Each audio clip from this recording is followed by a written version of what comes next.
Harvard Business Review came out with a study 15, 20 years ago and actually called it the Great Training Robbery, where companies were spending billions of dollars of training dollars into organizations with very little ROI or return.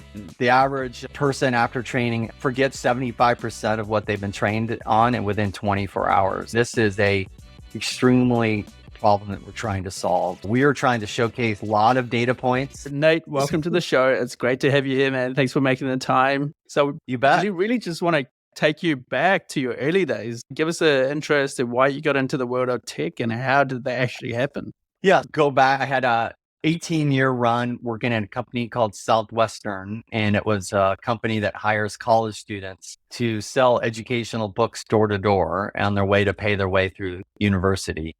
A company called Southwestern Advantage. So I went to school up here in Seattle, Washington, and did that for a few summers, working 80 hours a week, 100% commission, door-to-door sales, learning how to work hard and run my own business and talk to 3,000 families a summer. And actually at my school, you got college credit to do that. So that was great. You had to pay your way through school. Ended up doing that for 6 summers and then stayed on full time once I graduated to actually run and be part of that company. So for 18 years, I was in sales at the publishing company and had a chance to travel around the world and do that for a long time.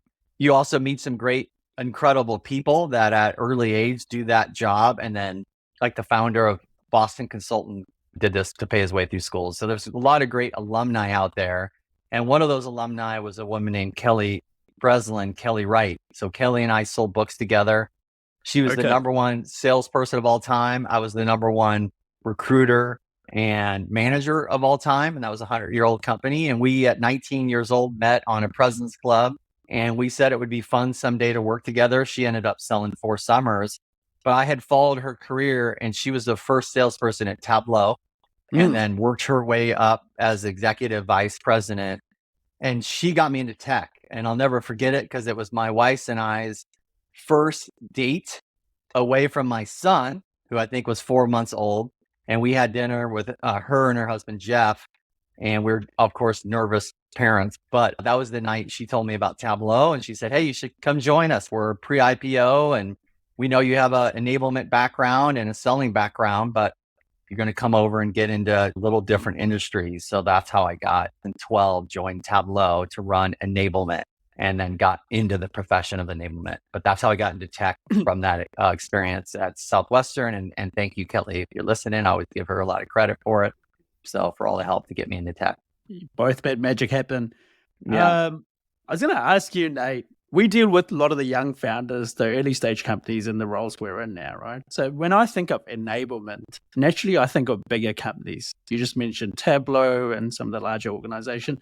Is it fair to say that enablement really is only for big companies, or what advice would you give to the startup founders and CEOs to get enablement started early on in the business? I'm a huge fan of the word and. I think it's an and, not an or. And to answer your question, 100% for smaller companies, I think it's for both. At Tableau, when I joined, we were small. It was all pre-IPO. It was only a few hundred sellers. And I and 2 others built out that enablement team. Similar as I have the honor at Gong, now running enablement here at Gong, where I get in front of a lot of customers. So I'm about 30% customer facing. So I talk to a lot of companies about not only enablement, but most important topic I have is how to measure enablement. How do you showcase effectiveness? So I definitely think having 1 or 2, 3, 4 people for early founders, where these enablement people wake up every day thinking about how to go to market, how to launch a new product, how to do new messaging. And when we were small at Tableau, and you maybe have heard me share this before, every manager. So I used to say to companies all the time, hey, how many enablement people do you have? And they're like 2. And I said, how many managers do you have? Frontline managers? And they're like 24. I'm like, you have then 26 enablement people, because those are managers. And this is maybe another topic we can dive into. I've only found success through managers, right? To really showcase and reinforce behavior, including, by the way, the CRO, CEO, when they're launching a new product, can they do all the messaging? Can they make sure and articulate the value proposition? But I'm a huge fan of making sure you have enablement people. And then as you scale, just like we did at Tableau, we went public and then we were doing mostly onboarding for our first person, a woman named Grace, who was amazing. And then we had a product trainer, Tim Lenz. So Grace Amos and Tim Lenz and me, I did more of the manager enablement. And then we started building out the team in more depth. So pre-IPO, we added someone that actually was incredible at a former seller at Tableau. Sarah Bedwell came over to do enterprise enablement. And then we built partner enablement that we started taking on kickoff and built this team out. And when I left, in fact, we had about 80 or so enablement professionals when Salesforce acquired us, which I thought that was a pretty big team until Salesforce had 300 enablement people. And we had to partner our team to partner with Salesforce, because not only did we train Tableau, which at that time I think was 6,000 people, but then we partnered with Salesforce enablement. I got lucky to be mentored by the great Dan Darcy, who ran enablement at the time. And we then trained the 10,000 Salesforce sellers on Tableau. So I saw the power of scale, but it really started with three of us and scaling that out. So it definitely is an and. Yeah. You made so many good points on that and that response, Nate. At a high level, how do you ensure that sales enablement strategy syncs companies' overarching goals? Like, where do you even kick off? How do you start? First of all, I'm so honored and blessed that now go to the larger companies, know how important having strategy with enablement, knowing that is a really important growth lever, especially post-COVID. I've been blessed and lucky to talk to so many companies at large scale companies, the Amazon, the Microsoft, the Oracle, the Indeed, T-Mobile, ADP, you just go through, they're all having enablement teams and teams that understand go to market. So I think good news, the C-suite and the executives understand the power of that. And I've been blessed to either be in these customer conversations or being recruited for these companies that have leaders of enablement open. That's first. And by the way, I think that's changed. When I first started in 2012, people didn't even understand what does enablement do? Actually, how do you use something like that? Where now I think that's pretty much a given. More importantly, to answer your question, how do you measure effectiveness? So I think first, align with the C-suite executive. So I think now everyone, or at least a lot of companies, understand the power of it. Now, how do you showcase effectiveness and showcase the data? And that is something that I think is still something we're all working on in that profession. And so what I mean by that, enablement to training, sometimes enablement professionals get CSAT, like how was the training? Was it successful? With Gong and other technologies, but surely with Gong, you can measure it, see adoption, capture all the conversations, run data behind it. And most importantly, are you winning more? Are you decreasing churn? A lot of the founders wouldn't actually even know what the term sales enablement even means to some degree. Some people might think, that's marketing, putting together brochures, or that's onboarding of salespeople, and that's where it all gets firewalled. It's something that you learn the hard way, either by adopting it and figuring it out and learning, or it's something that can really just stifle the growth of the company for a long time. I'll be curious, if when people ask you, how would you, in a nutshell, describe what sales enablement is? How would you respond to that? Yes, I think first of all, understanding the difference between enablement and potentially marketing and how those teams partner together. But ultimately, and I've said this starting at Tableau, Sales Enablement is built to help hit and exceed the revenue targets. Onboarding is a pillar, and depending on, there's times when companies were hiring a tremendous amount, and then sometimes there's companies that are trying to do more with less. So you might be onboarding new managers. But from an enablement perspective, how do you go to market with new product, new messaging, new competitive differentiators? So these teams, enablement, wake up every single day to actually build content with marketing, design, training to actually enable the field on their product, competitors, market differentiators to ultimately win, hit your AR numbers, decrease your churn to overall increase overall productivity. And that can be done through multiple programs. You touched on the metrics a few times there, Nate. Would love to dig deeper on that, right? So the question that naturally comes up, how do you actually measure effectiveness of enablement in organizations? And then which metrics do you tend to use to make sure that it's actually doing all the right things? You bet. This is a great topic and a great question. Harvard Business Review came out with a study 15, 20 years ago and actually called it the Great Training Robbery, where companies were spending billions of dollars of training dollars into organizations with very little ROI or return.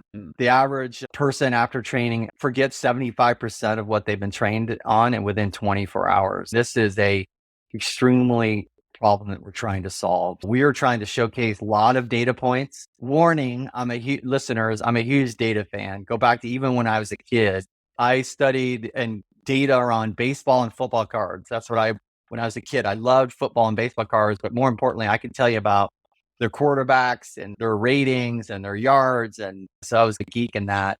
When I was in high school as a basketball player, I would study the other opponents as I was a point guard. I'm actually trying to teach this to my son who's 12 playing basketball. But when I studied a guard and I was going against them and I saw that they had 10 points a game, but only 2 assists, that means passing the ball to other people. I knew if they were driving to the hole, most of the time they're going to probably shoot and reverse, right? Let's say someone has 10 or 12 assists a game, but they don't score that much and they're getting ready to drive. More than likely, they're going to pass. And so listen, I was a data geek then. When I ran sales teams for 18 years, I knew that if our team could do 4 more presentations a day over a week, over a month, over a selling period, that on average, I would have a 25% chance or greater to be sales leader of the year by just doing more presentations than the other potential people that are on the leaderboard.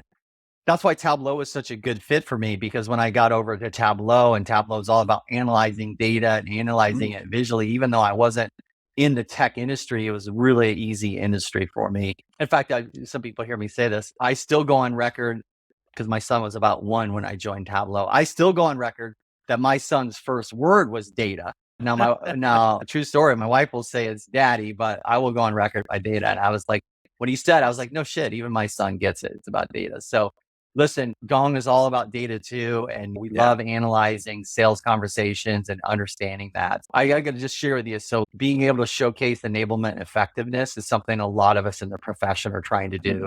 Typically, we measure first the training. Was it good? Did they like it? Meaning whoever you're training, that could be sales, that could be customer success. We call it CSAT. And that, by the way, it's super important. Again, it's an and. Then we want to track content. I'm a huge fan of the content management systems out there, Seismic, HighSpot, Showpack, but you can actually take content that is being shared out with your customers and get some really rich data from it. So in other words, if I train you on a new product feature, I have a conversation with the customer, I share that content with a customer, and then I can track within that account, is that content being shared 100 times? Is it even being opened up or not? So that's why we love partnering at Gong with content management systems. Big fan of that data point, those data points. And then I'll go higher than Gong, revenue intelligence. So there's some great companies out there that are doing similar to what we're doing and understanding and capturing the conversation. So you probably heard me say this before. If you don't have Gong, fine. Make sure you at least have revenue intelligence, because of that data of those conversations. The thing we love about here at Gong is we integrate with over 120 different companies. So we can see many integrations of Gong and Slack, Gong and LinkedIn, Gong and HighSpot, and we can see that data. So there's a lot of great data, especially post-training in the adoption. Again, go back to the product reference. I just trained you on the product. I want to make sure that you say these words and show these slides and give this content to a customer. We can track the effectiveness. Are people actually adopting and doing the things we enabled them on? And then most important, which is now what the industry, the board, the C-suite, what you said earlier, what's the power of enablement? What's the value of enablement? If we can showcase, we helped increase 22% win rate from training to adoption, but ultimately that product differentiator, that training helped us increase win rates, decrease churn, that equals this much dollars, then this is why companies, especially I'm seeing in the last couple of years, are heavily investing in enablement. And if you can't show that ROI, unfortunately, there's a reverse to it, where some during layoffs, their enablement team and operations teams weren't able to showcase the value. And so some have been let go and so on. So that's why I'm super passionate. Whether I'm at Gong or not is irrelevant. I'm really passionate about showing that enablement effectiveness or ineffectiveness. By the way, super important to be fair. You might get great CSAT and make great scores. We did this at Gong. We had this great training certification on this new messaging, marketing and us. We trained 99% of the team. We pulled everyone off the field. We certified them. We're super excited. We used Gong to track it. And over 4 or 5 months, we didn't really see much adoption. We saw sellers use it once and then not use it again. When we shared it with customers, they weren't really asking questions. They weren't even passing the content around. And we basically weren't having success. So the good news with this framework, we actually did this. We pulled the content. We did a small group survey with salespeople and customers. And the reality is we were talking too much about Gong. And what they really wanted to know was about our integration. So we called it Gong Collective. We pulled everyone off the field. We trained them for 2 hours. We got great training scores. We redid the content, not talking about Gong only, but Gong and Slack, Gong and LinkedIn, Gong and DocuSign. And we saw a 28% win rate. And that went so well that our CEO said, go train the CS team. And so every time the customer success, especially during macro and churn was happening, that all the CS team was prepared to make sure, hey, customer, we know that you potentially are going to churn, but just so you know, do you have this stack? Do you have this stack? Do you have this stack? Maybe we can go a little bit deeper to make sure you're just seeing the value, not beyond just, call recording only.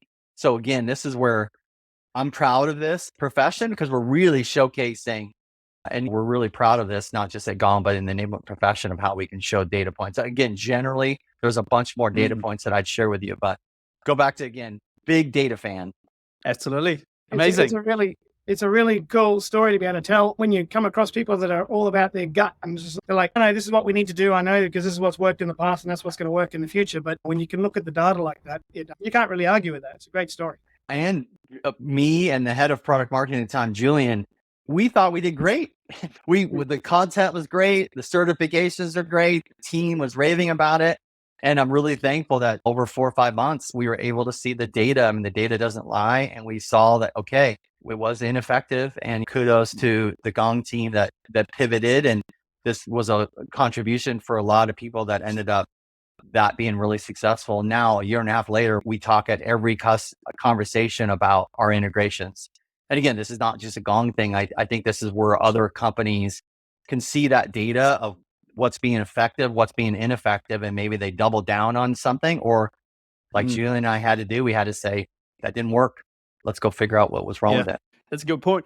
One thing I keep thinking back to when you said you're such a fan of data, Nate, then why choose enablement or not RevOps? This is a good topic. In fact, right before this call, I just got off the phone with my boss who's in RevOps. So I do think early on in enablement, sometimes, especially if you're a smaller organization, you might be reporting to the CRO or reporting some teams into marketing, but usually it's into either RevOps or directly to CRO. But especially lately, I think almost all enablement functions typically are in that RevOps function because there's value engineering typically is involved. There is data and insight. Again, at Gong, we analyze all of our Gong data in Tableau and analyze all of that data and conversations. Right. I really feel like it's definitely a win together formula to be in RevOps. People have actually asked me, do you want to be in RevOps or be directly in the CRO? I said, I'd rather be in RevOps because we can be on the team. We can all partner together. We serve the CRO. We serve the actual leaders, whether it's the CRO or CMO or the executive team. I always say that's our client. I don't need to be directly under those folks, but that RevOps function. And by the way, a lot of the data metrics that I just mentioned, the other parts of Gong get a lot of credit because we're partnering with value engineering tremendously to see the data and see the insights. We're tracking and looking at the data and analyzing that data. So it's definitely a win together, lose together team mentioned, but I really think it should live in RevOps. Awesome. Teamwork. Nate, given your vast knowledge in the field, one question I do want to ask you, what is a simple sales enablement tactic that everyone can use, which is easy to implement, but no one thinks about? There's probably a few, and I'll probably more on mistakes I've made, but I think this is something I talk about a ton. When I was early on at Tableau, it was on my leadership. We did too much enablement to rep versus enablement to leader to rep. Seems so simple, But what I've observed is we could do all the enablement in the world. Go back to that product example that I mentioned. You train the team on a product, you tell them to say a certain thing, do a certain thing, and then they get in front of either their leader or the CRO or an executive, not do that training that we just launched. Everything that we and the team just did is very difficult to reinforce.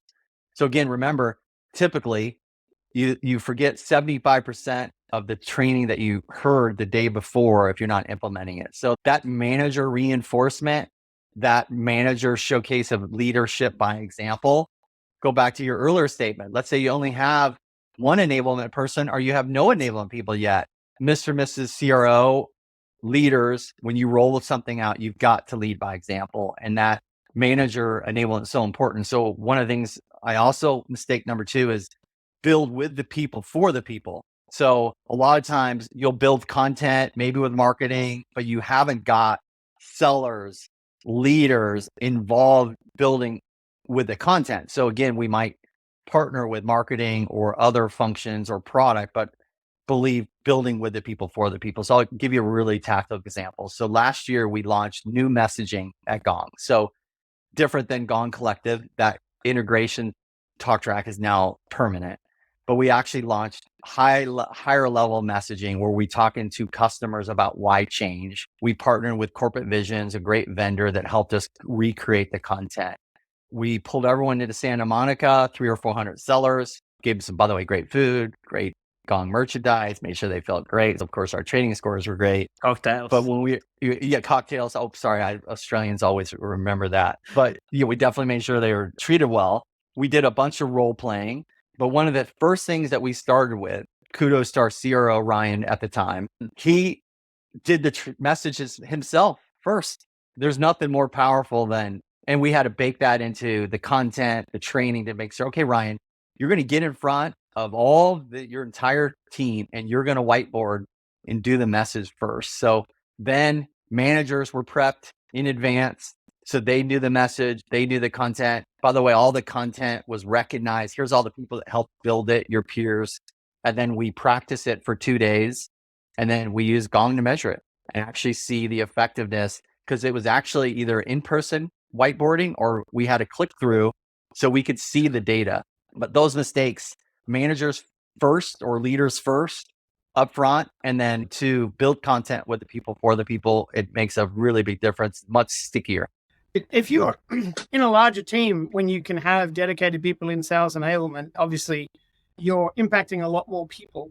But if you're a much smaller company, you're post-seed, you're pre-series A, that sort of thing, how would you apply some of those tactical examples to a company that wouldn't necessarily have a sales enablement dedicated person? Or how would you prioritize some of that? It's really quite an interesting topic for a lot. Yeah, I think go back to that same, that's why I try to speak in frameworks or philosophies. And then as you scale up or down with people, then it makes the big difference. We did that at Tableau, by the way. We didn't have that many people. So I called it, in fact, it's still on my LinkedIn. You can go back for any of the listeners and look at it. We did what's called skill pills. Now, I don't know if that'd be good. People are like, oh, Nate's promoting drugs and stuff. But like at the time, it was, hey, we're going to take the best sellers. We're going to get you on a WebEx for an hour or Zoom and have you teach.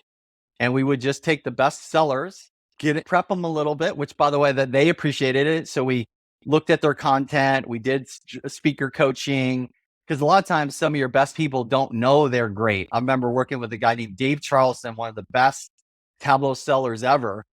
And we were able to get his content where we could say, hey, Dave, you're doing so much. And we got him on as a speaker and we did some speaker coaching and make sure that people knew takeaways and so on.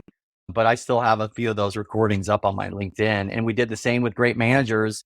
So again, we didn't even have the expertise because Grace was doing onboarding and Tim was doing product training, which is a little bit more technical. So we would either grab some of those leaders or great sellers people. And then if you don't have a lot of enablement people, then you can work with some great vendors. And I know Winning by Design, we worked with Skip Miller. So Skip gets a lot of credit at Tableau for training our team early on and worked with our managers. I'm a huge fan of vendors. They're just an extension. So again, if you can't afford vendors at the time, then get your best people to do it. And then if you don't have that, then your founder, your CEO, they're probably having these conversations trying to get the company up and running. I saw that at Gong, by the way. We were able to go back and I was seeing meet our CEO, prospect, do customer meetings in 2017, 18. I can actually see it. And you could just capture that and share it with other people. I'm a huge fan of letting skill pills or just let the best people that are doing great work and give them a stage to amplify. Such valid points and good tips for everyone out there. Nate, going to the land of COVID, even though no one wants to go there, but just the effect it had on enablement. What changes or abruptions did it bring about? Because as you mentioned, Santa Monica bring 200 people around, good food, drinks, and everyone walks away happy. Obviously, a lot more knowledge is processed, a lot more conversations are happening after hours. Unfortunately, the remote and hybrid. Yeah, I'll go back specifically when COVID actually happened. I think now there's a lot of it's around hybrid anyways. Because by the way, when we got together in Santa Monica, that was just this was at the beginning of the year. So I think now organizations are trying to bring people back in person for mission critical things. I've been a little bit controversial around kickoffs. I think we used to spend all this money and bring everyone in, and a lot of it was more of an inform. So I believe, hey, you can save a lot of that company strategy, inform virtually. But if you're going to fly or bring people in together, I believe you should do something where you're going to reinforce and change a behavior and actually make sure that you walk away like we did in Santa Monica, where you can measure that impact and actually make and conceive the team got better at this competency. So go back to the beginning, answer your question. When we were at Tableau, depends on, again, your team size. So go back to what I was saying. We had a onboarding person. We had a product trainer. We then hired Sarah Bedwell for one of our best practices person. But as we scale and we grew, then a lot of times organizations start hiring instructional designers, people that are experts in adult learning education. And so when I was at Tableau, we started hiring instructional designers because they were a woman named Emily Isensee, as an example. She had her master's of organizational development. She worked with Brene Brown and built her complete online academy. The other woman I worked with, Lindsay Hoyle, she trained all the Nordstrom sellers on virtual models. So these people that kind of knew how to do training at scale. Luckily, I tell them all the time, I was lucky I had them on the team, because as soon as COVID hit, we already had experts that understood the power of doing things virtually, breakouts virtually, 6-8 week reinforcement that could be done virtually. Why it's so important that managers are showcasing the right example, because then a lot of it went to digital and you didn't have that opportunity to do that in-person training. Again, got a little bit lucky, partly to do with the fact I already had that. And now you almost see that at every fairly large organization. So again, if you have 2 or 3 enablement people, I don't know if instructional designers make a list right away, but as you start scaling, I think they're incredibly beneficial. And a lot of the success and credit that we had and I had, they get a lot of credit to it. By the way, another really important role that is sometimes not seen in enablement is program managers. So again, if you launch a new messaging or you launch a new product, typically you have experts that know how to actually drive program management ways of rolling things out virtually or in person. Here's the invites. Here's how long it's going to take. Here's the speakers. We're going to do speaker coaching. Is the content and deck polished? So luckily at Tableau and same at Gong, I have some incredible, great program managers that know how to execute these programs, whether it's in person or virtually. And now this is fairly common practice, but I think it's today, especially with it's an and. So I still think lots of virtual onboarding happening, lots of virtual enablement happening. And again, I'm a big fan. If you take 2 or 3 of your most key strategic initiatives, go back to one of your first questions. How do you work with executives? How do you work with CROs? McKinsey had mentioned that typically, sometimes you hear me say that 70% of all strategic initiatives fail, according to McKinsey. So think about that. That means large transformational strategic initiatives that most companies will launch at the beginning of the year, usually at kickoff, fail. I remember even telling Ryan, our CRO, listen, this is our messaging. So Ryan, you had these four priorities. Gong's awesome, but we're going to have at least 1 or 2 of these not make it. He's like, all 4 of these have to make it. I remember him arguing with me up front. And I'm like, Ryan, that's bullshit. You're telling me that we're saying that McKinsey has this, in fact, we were saying, let's not be a McKinsey statistic, but all these large transformational strategic initiatives, when they say fail, means that either didn't change behavior, didn't affect the market. This is why I think enablement, program managers, instructional designers, adult learning best practices, you can't just train someone and expect that they're going to change behavior. It takes weeks and weeks, and then you can measure it. And I have a bunch of other data points that I can share. But anyways, we had fun with it, Ryan. Yeah. I was like, okay, we're going to have 100%. The CRO and the execs usually are pretty positive. No, this has to happen. And so that's a whole company. This is an enablement thing. That's a whole company we got to win together or lose together kind of scenario. But these statistics are pretty alarming when you look at it. That means you got to, for the most part, do a lot of things that most companies don't do, because most of these things, by the way, you've all experienced it. You launch something at the beginning of the year, we train everyone on it, and it's like a month or two later, it's on to something else. Totally guilty. You even see it, a lot of SaaS companies even will see that with their own implementations from their customers. Their customers has gone and brought them in, and then they've spent a lot of time and energy, and they put a lot of work into this implementation plan, and then they roll that out. They think job's done, but ultimately then this person didn't get trained properly, or this person didn't use it for a month, and then they've forgotten what it all does. It's something that we all need to keep in mind quite a lot, actually. It's not things, but even for the core business of what you're delivering as a company, it can be a major impact. Go back to the data point, right? And then listen, I'm sharing just because of mostly the mistakes I've made, but I'm very passionate about when you can align with an executive. So I remember working really closely. So go back to Kelly, by the way, what a wonderful career. She ended up retiring from Tableau. And then Adam Selipsky, and by the way, the founders went to the board. Then Adam Selipsky came over from Amazon to be our CEO and president of Tableau. And what an honor to serve him, and learned a ton about taking strategy and putting it on paper. So he came over the Amazon philosophy, 6-page narratives, which I'm sure maybe you've heard about or not heard about. For any of the listeners, you can look it up. The Amazonian way, 6-page narratives. Bezos had a philosophy on no PowerPoint, put it in words that people can understand it, put it in data, write it as if you're a new employee, because at Amazon, they were hiring tremendously. So he implemented that. By the way, when I had 2 years at Salesforce, they call it V2 Moms, which is basically putting strategy down to paper. I think I can remember it. Vision, values, methods, obstacles, and measures. And this was a way to put strategy on paper. But go back to our transformational strategic initiatives that companies want to launch. What I think that Adam did is we would then typically create a document. Let's go back to our new launch of product. We have a very detailed plan on like why we're doing it, how we're going to do it, how we're going to measure it, what teams and cross-functional parts are going to actually contribute. If you've not been to a 6-page narrative, there's usually no pre-reading. You get it, you read it for 20 minutes, you ask questions for 20 minutes, and then you solution typically for 20 minutes. And by the way, writing these are not easy. So we had a lot of work and energy around getting good at writing 6-page narratives. But I was very honored to work so closely with Adam, and I saw how you can have strategy. And one of the things it made me think about this is a lot of times there wasn't reinforcement and adoption in the strategy doc. So we're going to create this content, we're going to roll it out, we're going to spend all this money. We're wanting to change the market, influence competition. But I would usually be the person, and we would actually start writing it in the narrative to say, team, we're going to need 2 more months to really like showcase competitive differentiator on our product, to make sure that our 4,000 sellers can articulate that.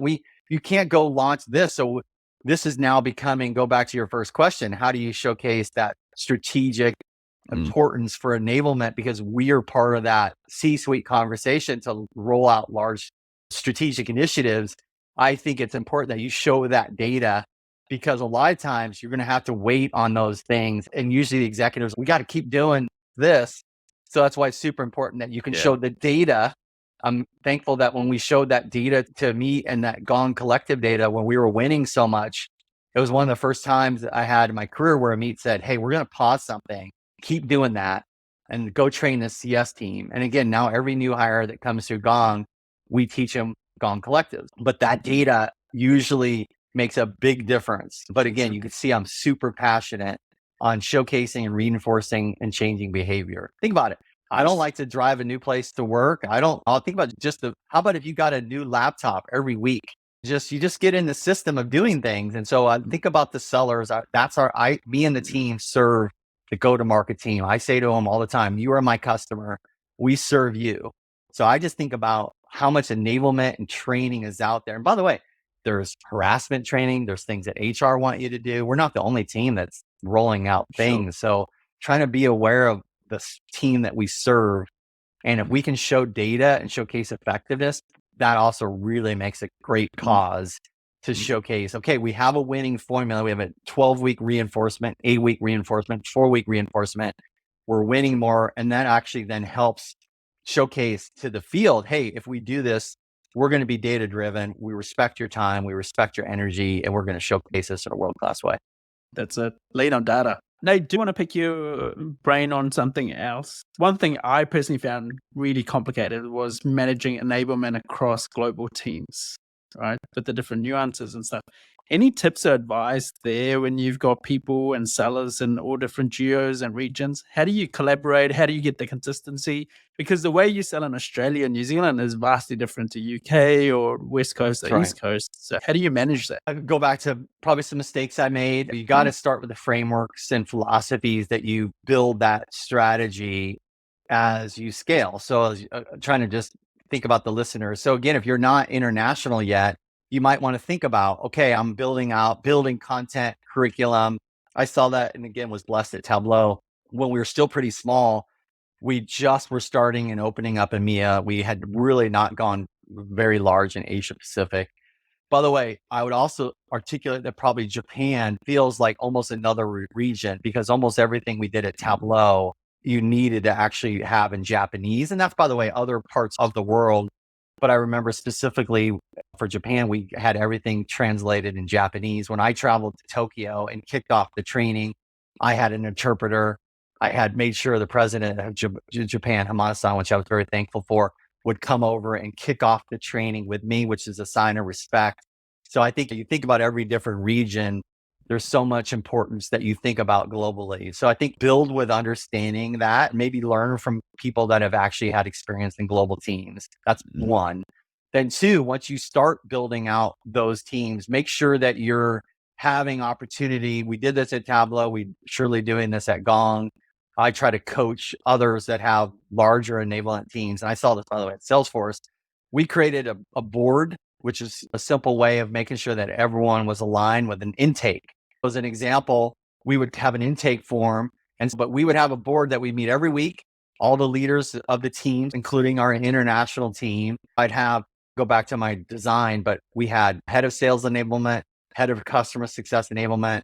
I'm a huge fan of plus partners. Internationally, by the way, that's a lot of how business is done. So we had someone dedicated for partner enablement, head of program managers, head of instructional design, and then we had our international team. So every week they were able to collaborate. And then in the intake, we might have an actual, hey, big competitor is coming internationally.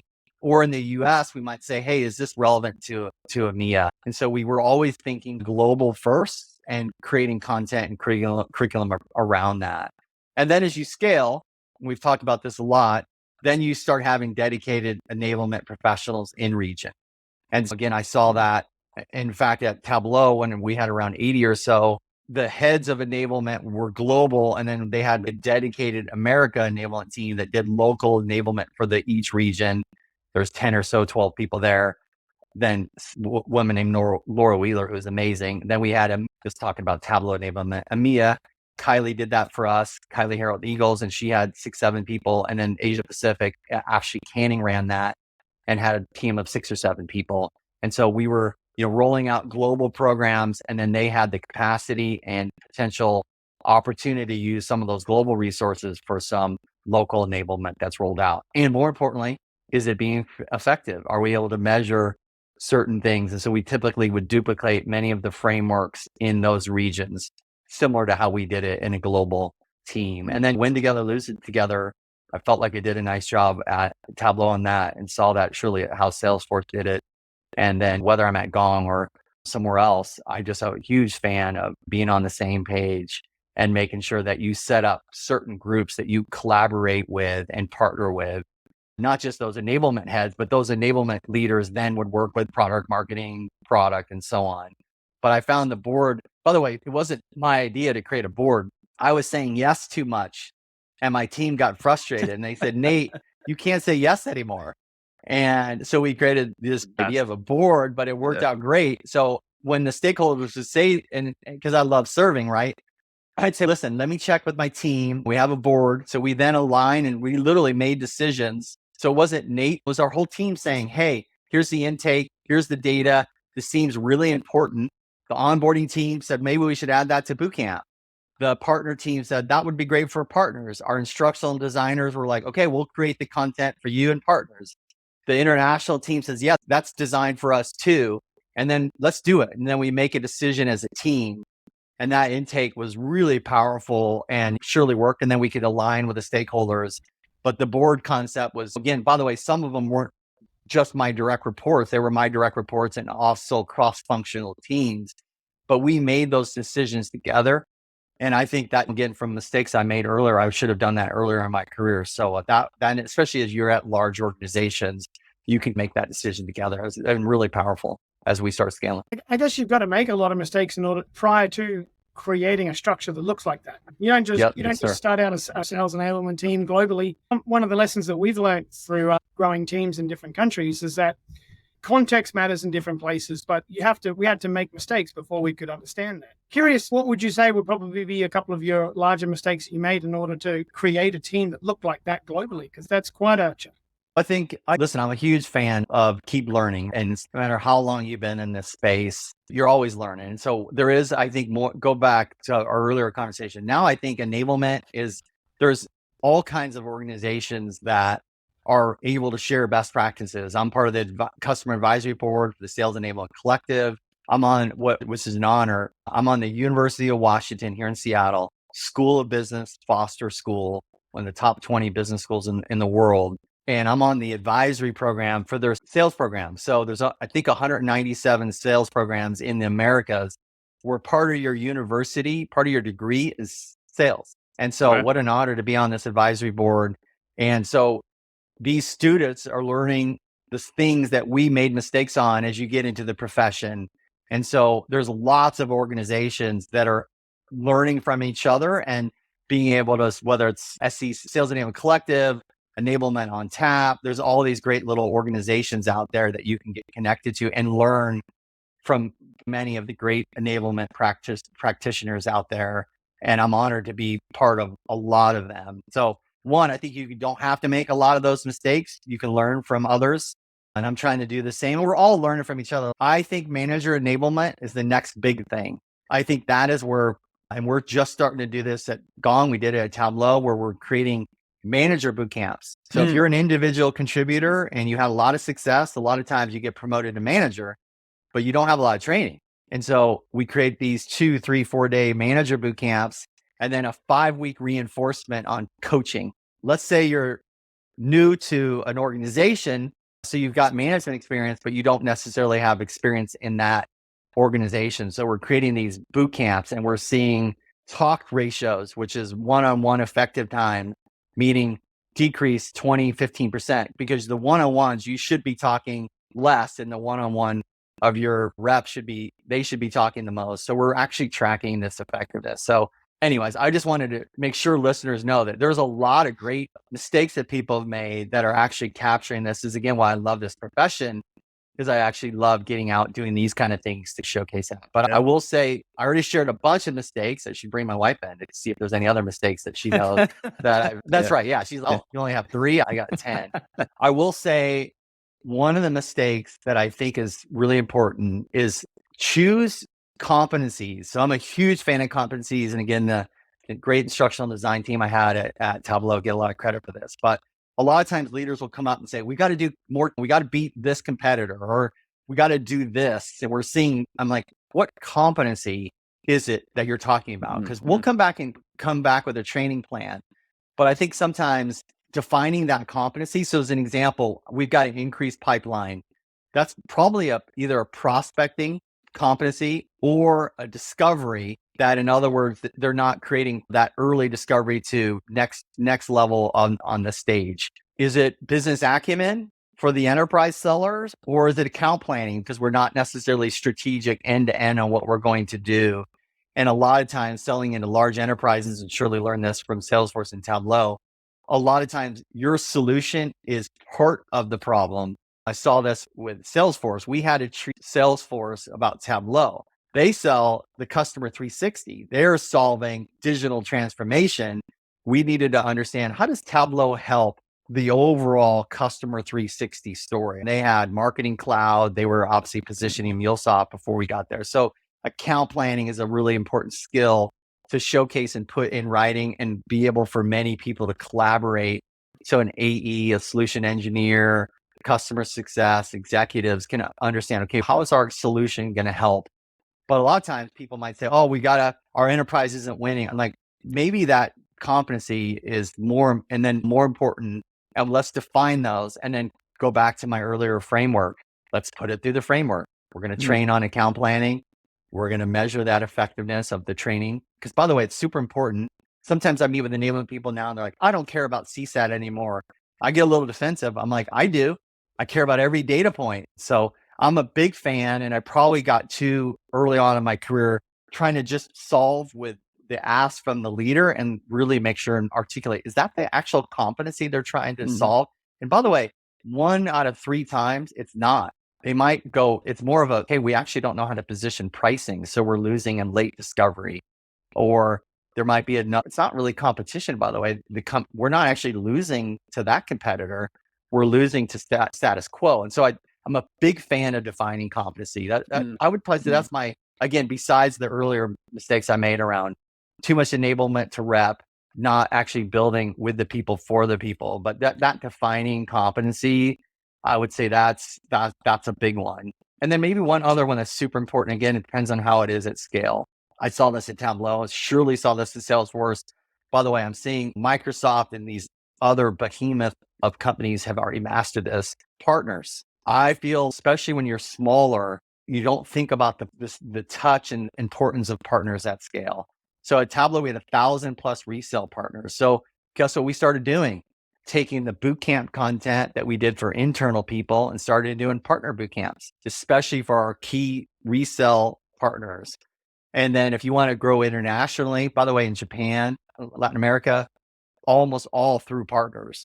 So I think if you have an early on strategy for founders or early sales leaders, I'm like, you might not think about partners today, but what's our strategy a year or two from now? And by the way, as we build content and curriculum, we can then just always say plus partners. So my first few years, we didn't have that focus at Tableau, but boy, the last 3 or 4 years at Tableau, everything we did, it was like plus partners. By the way, new product, keep going back to this. We're going to roll something out to our product. Okay, what about partners? A lot of times that content needed to be approved by legal. So that takes 4 weeks. And by the way, partners, there's nothing more upsetting to them when you roll something out and they're hearing about it at the same time as your customers hearing about it. So I think we did a nice job of picking those great boutique partners early on, and they felt aligned. And again, we made some mistakes to not do this in advance, but the last few years, and by the way, I had a dedicated partner enablement team that woke up every day thinking about partners. Right. And after a while, everyone's like, plus partners, go back to the 6-page narrative. We're going to roll out new product, new messaging, new compete. Okay, we always had at least a page or half page, depending, but okay, what's our partner plan? What's the strategy behind that? And we saw that to be tremendously successful. And you hear data and statistics that Microsoft's almost, I think I read that right, almost all partner led now. And so I think the strategy of that is super important. Probably a mistake. Again, I wish I would have done it earlier. Super important, right? That's something we didn't pick up on. Curtis, you want more mistakes? How many you got? There's already 5, 6. That's where the real lessons come from, though, isn't it? Is the mistakes that we make is how we get better. Yeah, absolutely. Thank you for being candid and sharing those, Nate. Now, to bring your crystal ball out, AI is obviously reshaping everything we're touching. How do you think it's going to change the way go-to-market enablement industry is moving towards AI collaboration? What will that look like? I think it's going to change everything. And again, you can embrace it and fight it, or you go back to, again, a philosophy I've had. It's just keep learning. I'm just absolutely fascinated. I think data and AI is the next evolution. You won't even think about saying something with data and not AI. And by the way, team, this is probably an old dad comment. My son plays Fortnite. There's AI machine following him through this whole game. And he literally said it the other day is, that AI. And I'm just thinking, man, like everything, especially think about my son. If it's not today, it's going to be soon. He will have a teacher around him the rest of his life, right? We actually looked up, messing around with ChatGPT and OpenAI and stuff, but we typed in like, how do you become incredibly great at dribbling? You're 12, you're not great at left hand. What are the skills or potential things you could do to get better? And by the way, you're only as good as the data is built upon. Of course. But some really solid information that came back. My son doesn't look stuff up anymore. He just asks the question now. So I'm just fascinated with it. I think data and AI companies, Gong has surely been doing that, but there's some other really fascinating companies out there that I want to either be a part of, to either partner with or surely join, because I think that is, you get around every 10 or so years, something just changes the industry, and this will be it. By the way, I envision, and again, this is a good thing, but AI might be doing a lot of our onboarding and training and digital presenters. And that's okay. And again, you can tell I'm pretty positive, optimistic guy. Great. Because then we'll go take that extra resource and they'll focus on manager enablement or go define competencies and strategy. There's content and curriculum that's out there that you, again, depending on the data that it's built upon, can have some really great content around AI. But I think now most companies or every company that I'm associated with, they're talking about their AI strategy. They're trying to implement what they're doing with large learning modules. Our models, they're trying to figure out what they're trying to do with their AI strategy. And I am just all in, man. Yeah. I am just all in. I'm excited for what's in front of us, but I'm surely excited for the future of my kids and the next evolution, that it will be just, there's certain things we just go, that's just what's normal about tech. I think AI is really changing it. I'm trying to embrace everything I can. I know that enablement, that profession will surely be changed, but I think change for the better. And then you can take those resources or things that you maybe paid for in advance that you can then put to other partner strategy, manager strategy, develop other competencies. Because now some of that curriculum or that content or some of the AI services, and again, I'm speaking just for enablement. That's my crystal ball. Yeah. Awesome. But man, I'm really excited about it. Yeah. We're fascinated. Any AI advice on how you can dunk if you can't jump? What? Yeah, my son has my height, which I'm a point guard. We luckily didn't ask the model that, but I'm trying to focus on our strengths. But so I'll let you know. But if you do find out, let me know. That's right. We're banking on him being a great shooter and point guard. So awesome.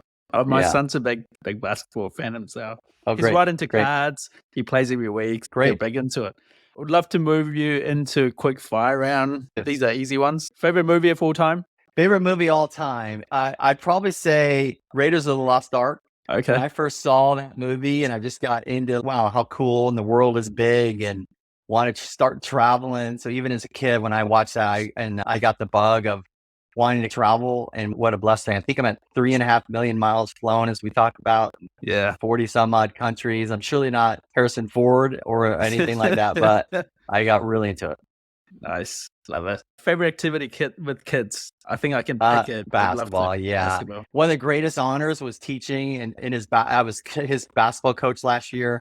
Now they're going to paid coaches. So that was my 1 year career of coaching basketball with them. But man, it's whether it's your kid or your cousin or someone close, there's nothing more beautiful of the moments we had last year with him as I've coached him. Favorite drink? What do you lean towards, whether it's Friday, the weekends, or after an event? In my cup today, and everyone that knows me, speaking of traveling, I was a big coffee fan in Seattle. I don't drink it anymore because I got introduced to proper tea. A good friend of mine named Raymond Gordon, that we did a business trip together at Tableau, and he took me to proper tea at the Ritz in London on Sunday. I've been a tea fan since, and now that's all I do is drink tea. Favorite place to visit? You just mentioned you've been to 40 countries. Is there one that you love to go back to? Is there a new one that you haven't found yet? So there's a new one I haven't found, but I always say to people, Tokyo is my favorite city I've ever been to, and blessed to travel there for work, and then had a little time to visit. I love fashion. I actually love design. So you name it, fashion, cars, watches. In fact, when I got on the Dreamliner, by the way, flying to LA to Sydney, that was the first time I flew the Dreamliner on American Airlines, and the flight attendant literally had to sit me down because I just was fascinated with the lights and the way they produced that plane. The reason why I love Japan is surely Tokyo. The design is just incredible, from the fashion to surely the architecture. The people are great. New York is probably my second, and I've got the list. Yeah. And there's lots of places I still want to get to and surely want to travel with my family, which my wife and son and I love traveling. But Tokyo, really not even close, although New York gets a close second as far as world cities. Awesome. This is the main one, mate. This is what the whole podcast is really about, Nate. Peanut butter. How do you like yours? I will tell you, I don't eat peanut butter. I'm actually fish. So my son does, but I know, What? is that just, I don't eat peanut butter. So I'm actually a pescatarian. So I eat a lot of fish but no peanut butter. So man, I'm sorry to listeners. I'm sorry for all the ones that are extremely disappointed. We'll edit it out. We'll put crunchy that's right. in your voice. That's right. Yeah. That's right. Hey, thank you once again, Nate. Thank you for being candid. Thank you for sharing all your guidance and tips and advice. And it's been incredibly powerful. So thank you for having me. Thank you for giving me an opportunity and a stage to present what I'm passionate about, which is enablement, measuring it. I love this profession. I love serving. So I hope that people took that. If there's any takeaways, keep learning, keep serving. I think this is an incredible profession. I'm proud to be in it.